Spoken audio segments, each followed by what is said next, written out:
Você já se sentiu invisível? Como se ninguém notasse seu valor?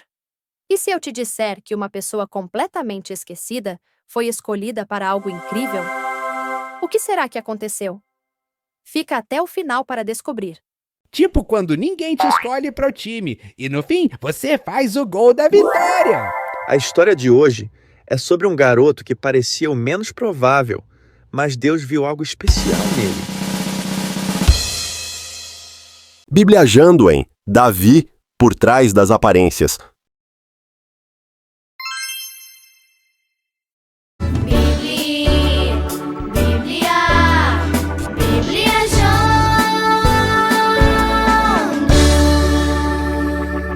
O Senhor Deus disse a Samuel: Até quando você vai continuar a ter pena de Saul? Eu não quero mais que ele seja rei de Israel. Encha um chifre com azeite e leve com você. Depois vá a Belém, até a casa de um homem chamado Jessé, pois eu escolhi um dos filhos dele para ser rei. Como posso fazer isso? Se Saul souber disso, ele me mata. Leve um bezerro e diga que você foi lá para oferecer um sacrifício ao Senhor. Convide Jessé para o sacrifício, e depois eu lhe digo o que fazer. Você ungirá como rei aquele que eu indicar. Samuel vivia grandes emoções também, né? Sim! Além de profeta, ele era praticamente um agente secreto de Deus. Se Saul descobrisse, poderia dar ruim. Isso mesmo, Jubão. Mas Deus já tinha tudo planejado. Vamos ver como as coisas se desenrolaram. Samuel fez o que o Senhor Deus havia mandado e foi a Belém. Quando chegou lá, os líderes da cidade foram tremendo encontrá-lo e perguntaram: A sua visita é de paz? Sim, eu vim oferecer um sacrifício a Deus. Purifiquem-se e venham comigo. Ele mandou que Jessé e os seus filhos se purificassem e os convidou para o sacrifício. Mas, gente, por que o pessoal ficou com tanto medo assim? De até se tremer todinho? Samuel era um profeta e juiz muito respeitado em Israel. Sua presença poderia significar uma mensagem de Deus, um juízo divino ou até uma repreensão. Além disso, o contexto político era tenso, pois Samuel havia recentemente rejeitado o rei Saul por ordem de Deus, e a chegada do profeta poderia ser vista como um sinal de problemas. Ah, bom, mas ele usou logo a estratégia de Deus, avisando que foi para oferecer sacrifício, e o povo logo se acalmou. Boa jogada! Quando eles chegaram, Samuel viu Eliabe, um dos filhos de Jessé, e pensou: Este homem que está aqui na presença de Deus, o Senhor, certamente é aquele que o Senhor escolheu. Não se impressione com a aparência nem com a altura deste homem. Eu o rejeitei porque não julgo como as pessoas julgam. Elas olham para a aparência, mas eu vejo o coração. Então Jessé chamou seu filho Abinadab e o levou a Samuel. Mas Samuel disse: Este também não foi escolhido pelo Senhor. Aí Jessé trouxe o seu filho Simeia, e Samuel disse: O Senhor Deus também não escolheu este. Assim Jessé apresentou a Samuel 7 dos seus filhos. E Samuel disse: O Senhor Deus não escolheu nenhum destes. Você não tem mais nenhum filho? Tenho mais um, o caçula, mas ele está fora tomando conta das ovelhas. Aí Jessé mandou buscá-lo. Era um belo rapaz, saudável e de olhos brilhantes. E o Senhor disse a Samuel: É este mesmo. Unja-o. Samuel pegou o chifre cheio de azeite e ungiu Davi na frente dos seus irmãos. E o Espírito do Senhor dominou Davi e daquele dia em diante ficou com ele. Deus deixou bem claro, ele não olha para a aparência, mas para o coração. E no final, quem Deus escolheu? O mais improvável. O caçula que cuidava das ovelhas. Isso prova que nem sempre o protagonista da história é quem todo mundo esperava. Exato! E a escolha de Deus mostra que ele vê o que ninguém mais consegue ver. Se fosse um concurso de popularidade, Davi nem entraria na competição. Ainda bem que Deus não escolhe como nas redes sociais, senão o rei de Israel seria quem tivesse mais seguidores. E para falar sobre essa história maravilhosa, recebemos aqui nosso convidado especial.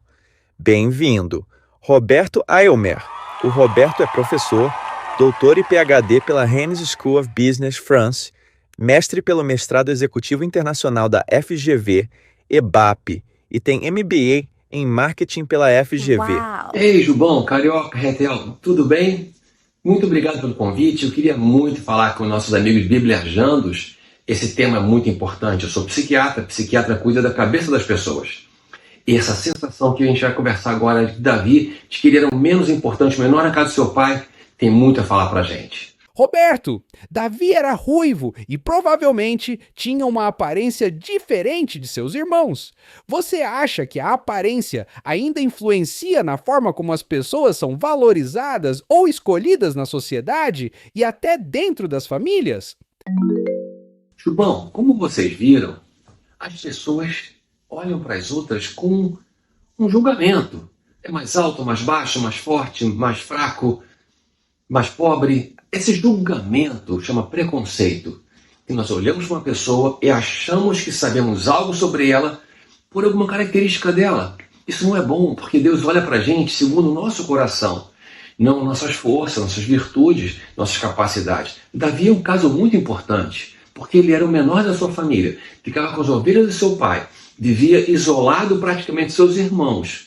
Mas Deus escolheu esse garoto, antes de fazer 18 anos de idade, para matar o gigante Golias, que ficou 40 dias gritando: não tem ninguém em Israel para me enfrentar, eu desafio o seu Deus, eu desafio o seu rei. E Davi, quando chegou para levar comida para os seus irmãos que o pai tinha mandado, ele chega e fala: quem é esse gigante horroroso para desafiar o nosso Deus, o Deus de Israel, o Senhor dos Exércitos? Então Davi, cheio do Espírito Santo, ele pega o que ele tinha na mão, o que ele sabia fazer, aquela fitinha com a pedra, uma funda, ele roda essa funda, ele vai em direção ao gigante com toda a força, e ele fala para o gigante: você vem contra mim com lança, com escudo, com espada, mas eu vou contra você em nome do Senhor dos Exércitos. E ele vai com toda a coragem. E essa pedra sai com tanta força e vai certinho no meio da testa do Golias, que tonto ele cai no chão. Davi pega a espada e corta a cabeça do gigante e mostra para todo mundo: aqui está o gigante de vocês, um garoto matou o gigante. O pessoal ficou apavorado, eles fogem. E aí você pensa: uau, esse é o nosso herói, esse garoto salvou todo mundo.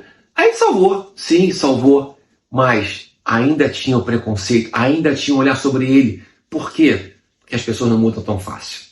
Mas Davi sabia que a escolha dele veio do céu, que a escolha dele veio de Deus. Davi não buscava o aplauso das pessoas, Davi buscava o aplauso do céu.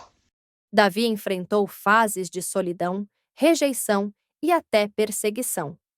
Como a saúde emocional pode ser afetada quando somos injustiçados por pessoas próximas?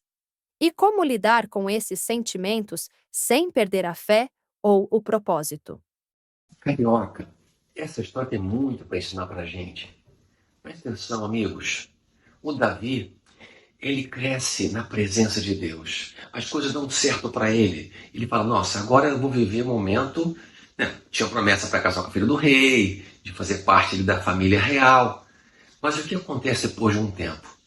O Saul começa a ficar meio maluco, um espírito maligno vem sobre Saul, porque Saul perdeu uma relação com Deus.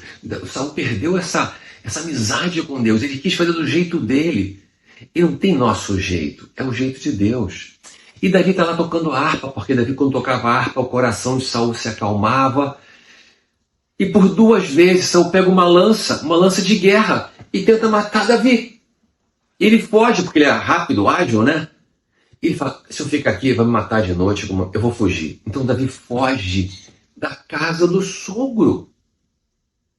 Para onde que ele vai morar? Montanhas, cavernas, durante anos.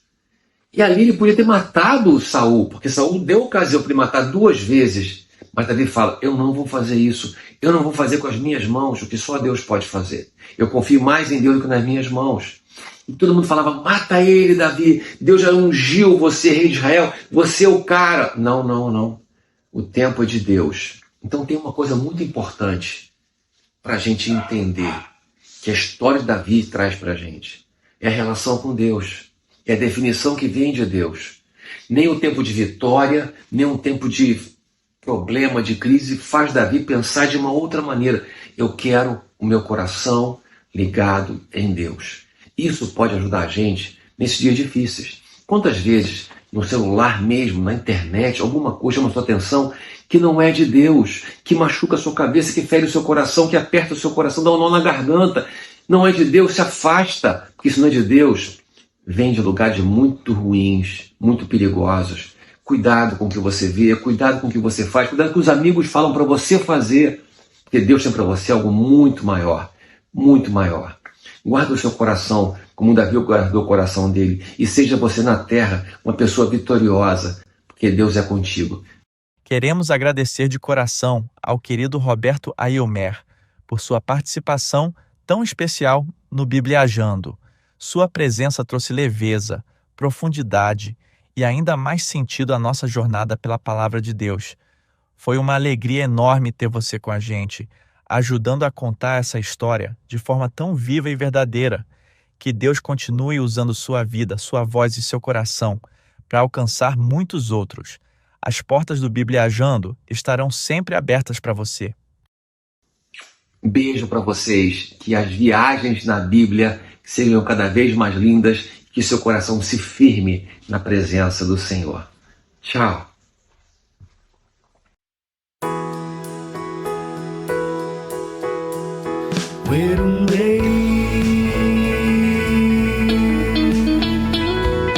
Era um lindo menino franzino, poeta e pastor. Tocava sua harpa ao rebanho apacentar. Um pastor, quem diria ser o escolhido pra um dia ocupar o trono de Israel, entre outros tantos fortes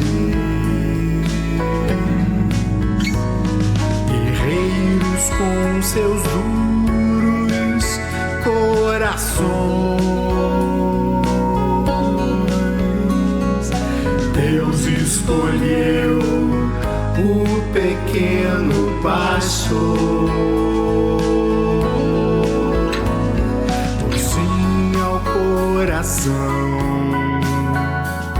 segundo o próprio coração de Deus.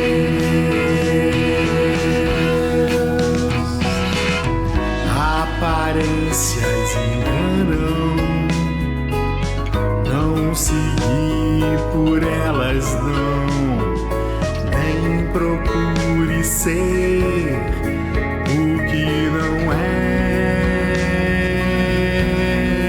Faça como Davi, seja o que é.